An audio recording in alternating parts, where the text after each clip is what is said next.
Operation Delirium, the military's LSD warfare program, the war inside the mind. In the shadow of the Cold War, the US military was preparing for a war unlike any ever fought. Not a war of bombs or bullets, but of minds. At the height of global paranoia, American scientists and military doctors launched a secret series of experiments to find the ultimate weapon, one that could control thoughts, erase fear, and break willpower. It wasn't a bomb. It was a chemical. Its name was LSD. Under the codename Operation Delirium, the US Army conducted years of psychological warfare experiments at Edgewood Arsenal, Maryland. Thousands of soldiers were exposed to powerful hallucinogens, LSD, mescaline, BZ, drugs designed to dismantle the human mind and test the limits of obedience. They called it non-lethal warfare. They said it was for defense. But behind the locked doors of Edgewood's chemical labs, young men were turned into test subjects, walking hallucinations in government-issued uniforms. Doctors watched, took notes, and smiled as soldiers lost track of time, self, and reality. Some thought they were dying. Some never came back. The reports would remain classified for decades, sealed under the excuse of national security. What began as science became a moral nightmare, a war fought not on the battlefield, but inside the human brain. This is the true story of Operation Delirium, where the enemy wasn't another nation, it was the mind itself. Chapter 1: The birth of chemical warfare research. The story of Operation Delirium began not with LSD, but with fear. In the aftermath of World War II, chemical and biological weapons had proven their horror: clouds of mustard gas, nerve agents like sarin, and the scars of human experimentation left behind by Nazi and Japanese scientists. When the Cold War began, those nightmares didn't end. They evolved. The United States and the Soviet Union both believed that the next great weapon wouldn't just destroy bodies, it would control minds. The Soviets were rumored to be testing psychoactive drugs on prisoners and soldiers. In response, the US military decided to race toward the same dark frontier. The center of that research became a place few Americans ever heard of: Edgewood Arsenal, a secluded military complex in Maryland, home to the US Army Chemical Corps. For decades, Edgewood had produced and studied nerve agents, substances designed to paralyze and kill. But in the early 1950s, under the influence of Cold War paranoia and the emerging field of psychopharmacology, the Army's mission changed. It shifted from killing the enemy to controlling him. At the same time, the CIA was quietly launching Project MKUltra, its own program of mind control experiments using hallucinogens, hypnosis, and sensory deprivation. While MKUltra operated in the shadows of intelligence agencies, Edgewood's program was military, systematic, structured, and disturbingly clinical. It would soon grow into a vast operation involving thousands of subjects, hundreds of chemical compounds, and decades of secrecy. Among the earliest advocates for this new frontier was Dr. Van Murray Sim, a physician and researcher at the Chemical Corps. He believed that psychoactive substances could be used to incapacitate enemy troops without killing them, a humane weapon, he called it. To test that theory, he needed volunteers. Or at least, men who could be made to volunteer. Beginning in the early 1950s, soldiers were recruited under the guise of participating in medical research for national defense. They were told little about what they'd be given. Some were promised extra pay, others time off or commendations.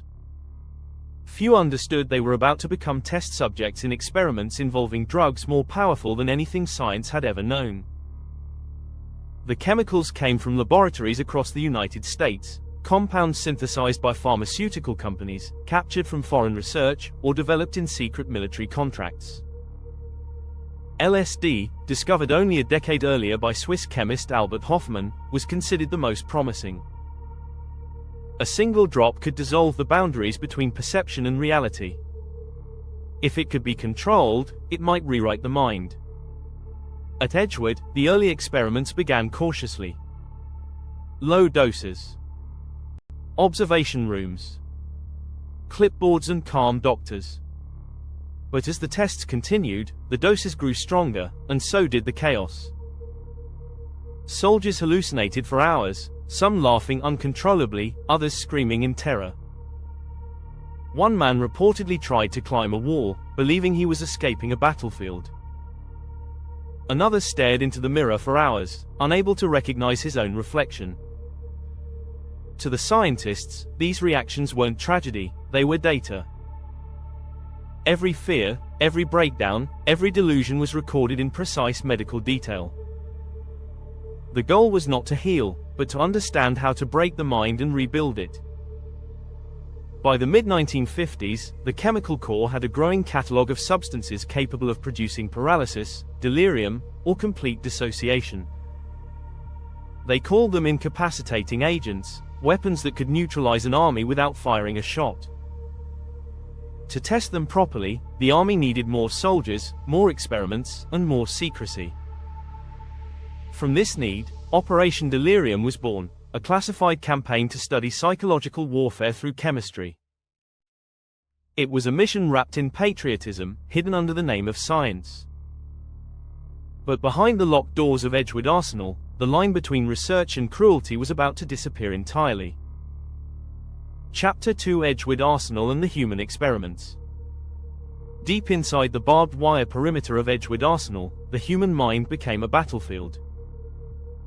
Between 1955 and 1975, more than 7,000 US soldiers took part in experiments that would later be described as controlled madness. They were young, patriotic, and obedient, perfect subjects for a program that blurred the line between medical science and psychological warfare. The volunteers were told they were helping their country. In truth, they were test subjects for an arsenal of chemical and psychoactive compounds designed to manipulate behavior, distort reality, and push the human brain beyond its limits. Each morning, groups of soldiers were brought into sterile white laboratories. Some were injected. Others were given pills, eye drops, or aerosol sprays. They were told almost nothing about what they were taking, only that it was safe. Then they were watched. Behind one-way mirrors, teams of doctors and psychologists took notes as the effects unfolded. At first, the men laughed. Then they sweated. Their speech slurred. Some began to cry or panic, unable to understand where they were. Others entered vivid hallucinations, seeing colors melt, hearing voices, or reliving combat trauma that wasn't real. The most famous of these substances was BZ, also known as 3-quinupledinyl benzylate, a powerful hallucinogen that could induce delirium, confusion, and amnesia for up to 3 days. The Army called it Agent 15, and classified it as a non-lethal incapacitating agent. It wasn't meant to kill, only to make soldiers forget who they were and what they were doing. LSD, too, was a favorite among Edgewood scientists. It offered unpredictable but fascinating results. Some subjects became euphoric and talkative, others collapsed into fear and paranoia. The unpredictability made it both a scientific mystery and a potential weapon. If it could shatter a soldier's perception of reality, could it do the same to an enemy general, or an entire city? To test those possibilities, researchers escalated. Experiments grew bolder, more invasive. Subjects were placed in isolation chambers, deprived of light and sound while under the influence of hallucinogens. Others were ordered to complete military drills or psychological tests while their minds unraveled. One file described a soldier attempting to salute his superior officer for 15 minutes straight, unable to remember why. Another recounted a man who believed he was in 2 places at once, his body in the lab, his mind back home. At the heart of these trials were 2 men, Dr. Van Murray Sim and Dr. Frederick R. Siddle. Both saw themselves as pioneers, explorers of human consciousness for the sake of national defense. They believed that understanding chemical warfare meant understanding the brain's breaking point. What they called controlled research, others would later call psychological torture. None of the subjects signed what we would now recognize as informed consent. Most were told only that they were participating in defensive testing. When the drugs overwhelmed them, medical staff stood by with sedatives, sometimes strapping men to beds until the effects passed. The army meticulously documented everything: heart rates, delusions, even drawings made by hallucinating soldiers. But for every controlled observation, there were moments of chaos. Some participants never fully recovered. Years later, veterans of Edgewood reported chronic anxiety, memory loss, flashbacks, and depression. The army denied responsibility, citing lack of causation. Their medical records remained sealed, labeled top secret. By the early 1960s, Edgewood Arsenal had become the epicenter of chemical mind warfare in the Western world. The US wasn't just studying how to protect against psychoactive weapons, it was learning how to use them. The research expanded beyond soldiers to include civilian hospitals, prison populations, and foreign allies, under joint operations with the CIA. The laboratories buzzed with ambition and unease. Each breakthrough brought new ethical collapse. And deep within the classified reports, the scientists began using a new phrase to describe their work, one that perfectly captured the madness of it all: Operation Delirium. Chapter 3: The LSD Experiments and the Edge of Madness. By the late 1950s, LSD had become the crown jewel of Edgewood's chemical experiments. To the scientists, it was a key to unlocking the mysteries of the human mind, a way to understand, and perhaps weaponize, consciousness itself. To the soldiers who received it, it was something far darker, a doorway that once opened, could never truly be closed. The early tests were deceptively simple. A few micrograms dissolved in a glass of water. A volunteer seated calmly in a white-walled room. Doctors smiling reassuringly behind clipboards. Then, as the minutes passed, reality began to break apart. Some soldiers described waves of color filling the room, their bodies dissolving into light. Others felt time freeze, their minds trapped in loops of thought they couldn't escape. One subject was convinced the experimenters were aliens studying him, another believed he was dead and watching his own body breathe. Laughter turned to terror. Terror turned to silence. The doctors watched everything. They asked questions: what do you see? How do you feel? They measured the responses, noting changes in heart rate, body temperature, muscle tone, and language coherence. Every reaction was data. Every panic was a discovery. What made LSD so compelling to the US Army was its precision. Unlike nerve agents, it didn't kill. Unlike sedatives, it didn't simply knock a person out. It dismantled identity, quietly, completely, and without resistance. A soldier under LSD might become incapable of following orders, of distinguishing friend from foe. An enemy general under its influence could lose command in seconds. It was the perfect psychological weapon, unpredictable but devastating. But control was the illusion. No one could truly predict what LSD would do, or how long its effects would last. Some soldiers experienced brief hallucinations and recovered within hours. Others descended into psychosis that lasted for days. A few were hospitalized for months. One man, according to a declassified report, wandered aimlessly around the facility, speaking to people who weren't there, long after the experiment ended. Dr. Van Murray Sim, the program's leading physician, believed the risks were worth it. He argued that temporary insanity was an acceptable price for progress. His superior officers agreed. To them, the Cold War justified everything, even the dismantling of their own soldiers' minds. The tests continued, growing larger, stranger, and more theatrical. Entire groups of soldiers were dosed simultaneously to study collective delirium. In one notorious trial, a platoon under the influence of LSD attempted a mock field exercise. At first, the men laughed as their rifles shimmered and the trees seemed to breathe. Within an hour, the unit collapsed into chaos. Some lay on the ground, staring at the sky. Others wandered off into the forest. One man stripped off his uniform and began giving orders to imaginary troops. The experiment was considered a success. Behind the mirrored glass, the doctors and officers watching were exhilarated. They had just witnessed a simulation of an army defeated not by bullets, but by chemistry. If the same drug could be deployed against an enemy force, perhaps sprayed over a battlefield or slipped into water supplies, entire divisions could be neutralized without a single shot fired. By the early 1960s, Edgewood's experiments were no longer just medical research. They were war games of the mind. Psychologists began collaborating with the CIA, whose own LSD operations, under MK Ultra and Project Artichoke, had taken similar paths, testing hallucinogens on unsuspecting civilians, prisoners, and even foreign agents. The line between science and torture disappeared completely. For many of the young soldiers who had served at Edgewood, the experience would haunt them for the rest of their lives.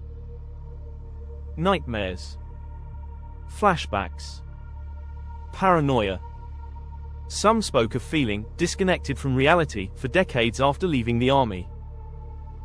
Others took their lives. When they asked for help, they were told no records existed of their participation. On paper, Operation Delirium was a success. It proved that chemical substances could shatter human cognition. But inside the walls of Edgewood Arsenal, something else had broken, too. Not just the minds of the soldiers, but the moral boundaries of science itself. Chapter 4: The BZ Program and Total Psychological Collapse. By the early 1960s, the Army's fascination with mind-altering warfare had moved beyond LSD. The next step was a compound even more powerful, a drug so potent that it didn't just distort reality, it erased it. Its code name was BZ. Its scientific name, 3-quinupledinyl benzylate. To those who witnessed its effects, it was known simply as the madness weapon. BZ was colorless, odorless, and terrifyingly effective. A few milligrams could incapacitate a person for up to 96 hours, sometimes longer. Unlike LSD, which could heighten awareness or trigger emotion, BZ caused complete cognitive collapse. Victims experienced hallucinations so vivid they replaced reality. They forgot who they were, where they were, and what was happening to them. Some entered catatonic states, while others acted out elaborate delusions as though trapped in alternate worlds. At Edgewood Arsenal, scientists considered BZ the ultimate, non-lethal weapon. If an army could be made delirious, unable to distinguish command from chaos, victory would come without bloodshed. Or so they believed. The testing began with small doses on isolated subjects, volunteers, as the paperwork called them. But as the data grew promising, so did the ambition. By 1962, Edgewood researchers were conducting group experiments to study how BZ would affect entire military units. In one trial, soldiers were ordered to perform basic drills after receiving the compound. At first, they laughed, their coordination faltering. Then, confusion spread like contagion. One man crawled under a table to hide from imaginary enemies. Another saluted an invisible officer and refused to move for hours. A third simply stared at his hands, whispering that they were melting. Doctors behind glass observed and recorded. Every delusion was noted. Every breakdown timed. They measured not pain, but performance, how long it took before a soldier became useless in combat. Some experiments lasted days. BZ's effects didn't fade easily. Subjects remained delirious for 72 to 96 hours, suffering dry mouth, disorientation, blurred vision, and terrifying hallucinations. Even when the drug wore off, many reported lingering confusion and memory gaps. A few never recovered fully. But to the military, the results were revolutionary. In 1962, the US Army declared BZ an official, incapacitating agent. The compound was stockpiled in large quantities and tested in field simulations under the codename Agent 15. The goal, to develop a tactical delivery system, bombs, grenades, or aerosols capable of spreading the agent across a battlefield. BZ was briefly tested in Project Dork and Operation Chase, smaller programs exploring chemical warfare delivery. Rumors even circulated that BZ was used during the Vietnam War, though no direct evidence has ever been confirmed. Still, the Army continued its research well into the 1970s, convinced that the mind could be weaponized more efficiently than explosives. Behind the scientific reports, however, the psychological toll was undeniable. Many subjects described feeling detached from reality long after leaving Edgewood. They reported flashbacks, depression, paranoia, symptoms we now recognize as drug-induced psychosis and PTSD. The Army dismissed these accounts as subjective. In its official summary, it described BZ as safe under controlled conditions. But the conditions were never truly controlled. Doctors sometimes administered doses without warning. Other times, soldiers were given placebos one day, BZ the next, without being told which. Some subjects became violent or suicidal. Medical staff had to restrain them while they screamed at hallucinated figures. Still, the experiments continued. Dr. Van Murray Sim, the same man who had overseen the early LSD tests, once said, "We are studying the boundary between reason and chaos, and that boundary is where the future of warfare lies." To him, madness was simply another variable to measure. But for the men trapped inside their chemically induced nightmares, the experiments were something else entirely, a descent into psychological obliteration in the name of progress. By the late 1960s, as public awareness of government experiments grew, the Army began to distance itself from the program. Officially, Operation Delirium ended in 1975. Unofficially, fragments of its research lived on, in CIA black projects, medical archives, and classified defense papers marked behavioral modification. The soldiers who had lived through it were left with memories they couldn't trust, and questions the government refused to answer. The war they fought hadn't been against a foreign enemy. It had been fought inside their own minds. Chapter 5: Exposure, Denial, and the Aftermath. When Operation Delirium officially ended in 1975, it did not end because of ethics, it ended because it had become impossible to hide. Public trust in government had collapsed after the Vietnam War and the revelations of MKUltra, and Congress was beginning to ask questions no one at the Pentagon wanted to answer. In 1975, the Church Committee began investigating secret programs of the CIA and US military.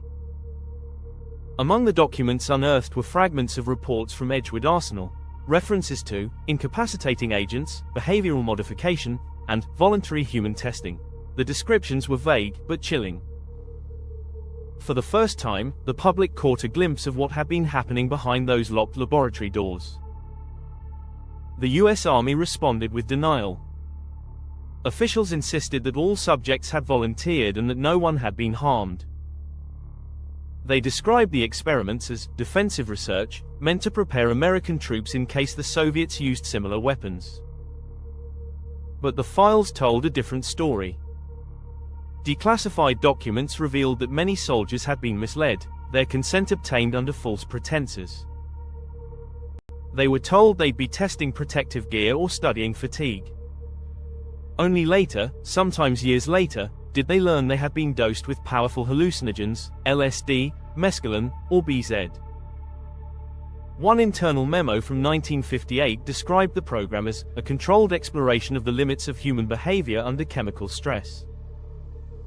In plain language, it was an experiment in psychological collapse. As veterans began speaking out in the 1980s and 1990s, their stories painted a haunting picture. Many suffered chronic anxiety, depression, flashbacks, and cognitive decline. Some couldn't hold jobs or relationships. A few had taken their own lives. Yet when they sought medical help, the government refused to acknowledge their participation, citing classified records and lack of documentation. It wasn't until 1993, after a series of exposés in the New Yorker and the Washington Post, that the Army finally admitted the full extent of the program. Investigators confirmed that between 1955 and 1975, at least 7,000 soldiers were exposed to over 250 different chemical agents. Most had never been debriefed or followed up medically. Some substances were so obscure that even the researchers had no idea what long-term effects they might have. Congress demanded answers. The Pentagon issued a public apology, carefully worded, without direct responsibility. A compensation program was created, but few veterans qualified. Most of the men who had lived through Operation Delirium were old, sick, or dead. Their names were buried under classification stamps and missing files. Meanwhile, the scientific legacy of the program continued quietly in defense research. The studies on LSD and BZ informed early models of chemical crowd control, interrogation psychology, and even modern riot agents. Edgewood's lessons, how the mind fractures under chemical influence, became building blocks for future, non-lethal technologies. The human suffering that had made them possible was rarely mentioned. Today, Edgewood Arsenal still stands, now part of the Aberdeen Proving Ground, a conventional military testing site. Its history is sanitized. No signs, no plaques, no trace of the laboratories where reality once dissolved. But for the soldiers who walked those halls, the memory remains vivid. One veteran, interviewed years later, described it simply: they said it was science. But it felt like the end of the world. Operation Delirium revealed a fundamental truth about the Cold War, that in the race to dominate every battlefield, even the human mind became territory to conquer.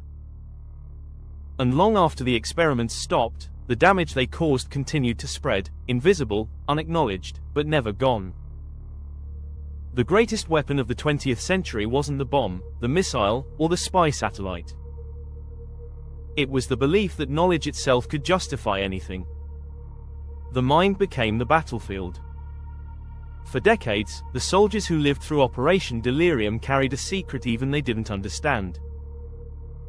They weren't fighting enemies. They were fighting their own minds, rewritten, dismantled, and studied by the very army they served. In the laboratories of Edgewood Arsenal, science had crossed a line it could never uncross. It wasn't about protection. It wasn't about peace. It was about control, the belief that the human mind could be weaponized like a bomb or a bullet.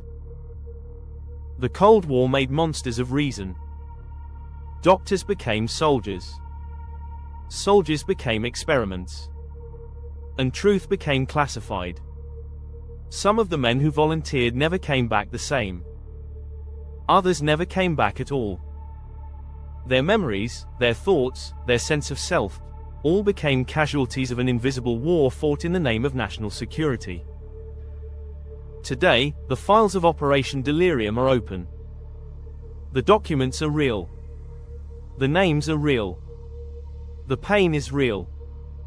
But the lesson they leave behind is far more terrifying, that once a government learns to wage war on the human mind, there's no turning back. Thank you for watching. If you believe history's darkest experiments should never be forgotten, subscribe to Secrets of the Battlefield for more stories from the hidden archives of war, where power, paranoia, and science collide.